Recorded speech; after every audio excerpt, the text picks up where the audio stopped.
Hello guys, what's up? So dito kami sa laot ngayon, pansamantagal.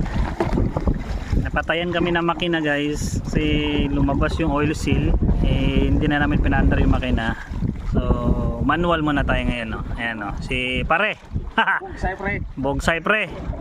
So andito din si Kubing Malakas na unahan. Dito kami guys, so napatayan talaga kami ng makina. Pakina. Ayan ang makina dyan guys. Klaro na pakinahan na. Oh, ayan. So, dito kami sa bandang banda Bigmao. Tumirik kami sa gitna ng buti hindi na kami doon kami banda eh. Ayan, natirikan kami. So manual kami. Doon kami sa unahan at magluluto kami ng saging tsaka bigas. At the same time yung kilawin. Update ko kayo later on guys.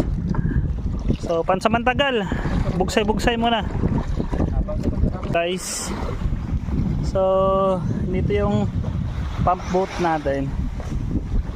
Yun nga, nasiraan tayo ng makina. So dito naman kami magluluto saging tsaka yung kanin. So let's go. And dito na lang kayo guys. So luto earns na kami. Ayan, so bigas muna yung inuna namin. Saluti lang din na. Masyado malakas yung hangin.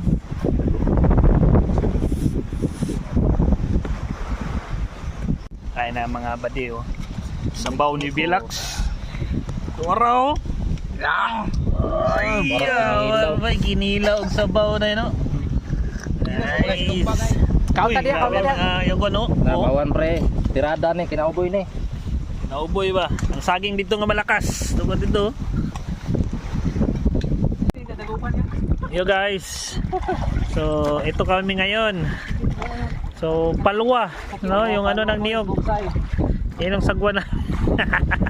Wala na, patayan kami ng makina sa gitna ng ng karagatan.